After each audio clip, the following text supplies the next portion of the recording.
Welcome sa DRS 2.0. Fresh at nagbabagang happenings bang hanap mo? Mga padabarkads man yan o mga trending topics? Pwes, sagutin natin yan.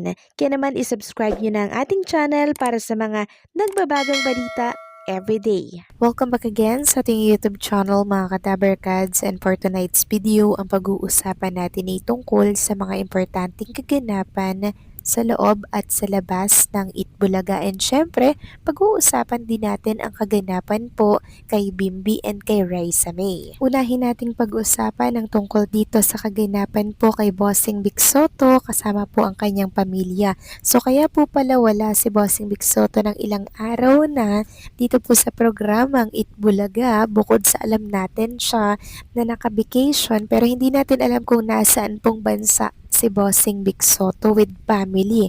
So inireveal nga po ni Ma'am Pauline Luna na nagpunta po sila ng Japan. At habang naka-vacation nga po sila ng Japan, naka-encounter nga daw sila ng 2 earthquakes and a few days of rain shower. Ayon nga po dito sa kanyang inilabas na statement, 2 earthquakes, a few days of rain shower, and a lot of memories made.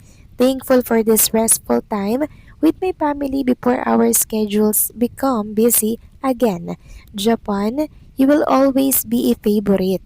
And pinasalamatan niya po dito yung travel tour na pinagkatiwalaan po nila mga kadabarkads. At makikita nga dyan sa mga picture na nasa screen po ninyo yung mga naging bonding po nila ni Bossing Vic, kasama po yung kanyang mga anak na talaga namang enjoy ang Japan. Samantalang binalikan po ng Itbulaga ang memories ng Jowa Pao na kung saan ay as wedding singers nga po. Marami nga mga dabarkads natin ang naaliw po dito dahil kahit na seryoso po yung ganap, hindi talaga mawawala mga kadabarkads yung kulitan at baliwan na moment nila dito. Samantalang next topic naman, pag-usapan naman natin ang tungkol dito sa naging statement po ni Darryl Shane Jandani para po yan sa mga dabarkads natin na bumati po sa kanyang kaarawan.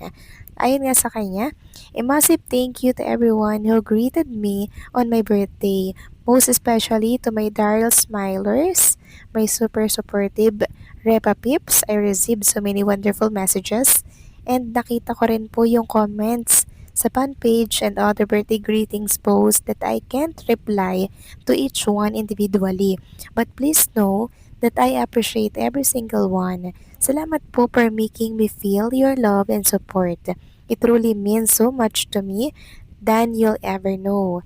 Thank you so much for appreciating me. I've always been low-key about my birthday. I rarely told people when it was, but this is my first birthday na this much people greeted me. Experiencing this much warmth, kindness, and love for the first time is something I'll always remember. Salamat po. I'm so grateful. May God bless your kind hearts. There were also messages na nag-share sila ng stories ng journey nila, stories how they learned about me, stories na nakarelate sila sa akin, and so much more. Feels so good to read about them. Thank you for sharing them with me. You all inspire me to keep going and find joy in life. Let's chase our dream together. Hugs everyone. So yan po yung naging statement ni Darryl Shane Jandani para po sa mga nagmamahal at sumasuporta sa kanyang dabarkads na bumati po ng birthday sa kanya. Samantalang next topic naman, pag-usapan naman natin ang tungkol dito sa picture ni Bimbi na kung saan makikita nga dito yung kabataan niya po and yung ngayong picture niya. At marami nga po nagsasabi na ang laki po ng pinagbago ng itsura ni Bimbi. Samantalang next topic naman, pag-usapan naman natin ang tungkol dito sa naging statement po ni Direk Ay Segura sa kontrata po ni Bimbi. Naitanong kasi mga kadabarkads na mga reporter kung magiging regular host na daw ba itong si Bimbi sa programang Itbulaga. At maiksi lamang po ang naisagot dito ni Direk Ice. Sabi niya, I don't know yet, I can't say. At pagre-reveal niya nga po mga kadabarkads, napapansin po niya na nag-e-enjoy talaga si Bimbi sa Itbulaga. And meron nga po nagsabing reporter na itong love team po ni Raisa and Bimbi ay malaaldab daw. Then ang sagot po nitong si direct eyes, hindi daw po malabong mangyari. And speaking of contract po ni Bimbi mga Kadaver Cards, eto po yung nabasa natin ukol dyan.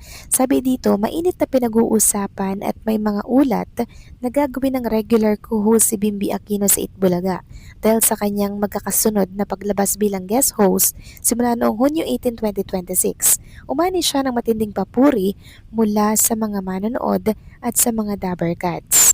Ayon pa dito, regular co-hosting rumors, may mga lumalabas na balita mula sa mga entertainment insider na nakatakda umanong i-anunsyo ng pamunuan ng programa ang opisyal na pagpirma at pagiging regular host ni Bimbi.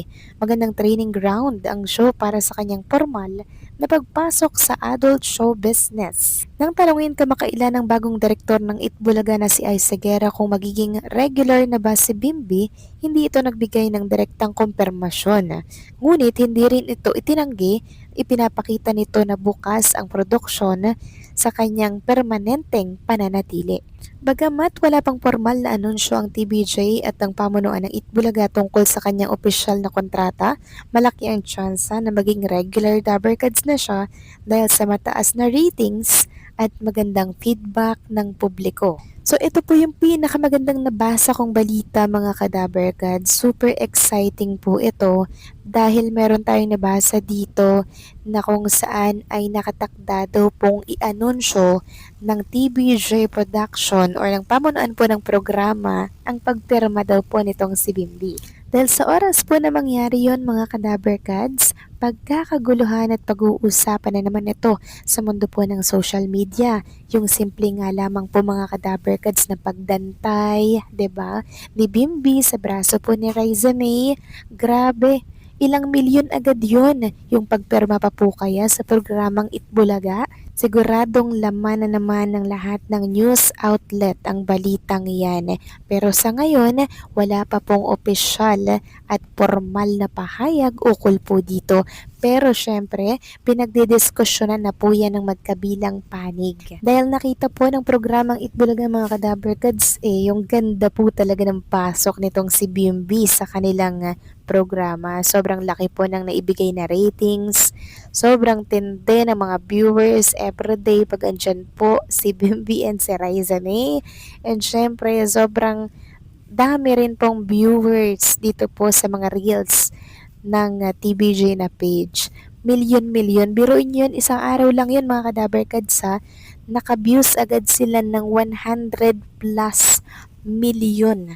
Dahil lamang po yan sa video ni Bimbi and the Riza May Dizon and appearance ni Miss Chris Aquino. Marami nga pong nagsasabi na kakaibang technique or kakaibang atake naman ang gagawin for #maybe or tambalang Bimbi and Riza May Dizon. Hindi daw po talaga gayahin yung Aldab na kung saan hindi po pinagtagpo sila Alden at Maine. Ngayon naman, talaga namang si Bimbi at Riza pinagtagpo, pero ang tanong, ano kaya yung susunod po na hakbang at kabanata sa kanilang tambalan? Yan ang malalaman po natin at subaybayan natin yan araw-araw sa Itbulaga. So kayo ba mga Kadaver Cats, ano masasabi ninyo dito? Please comment down below.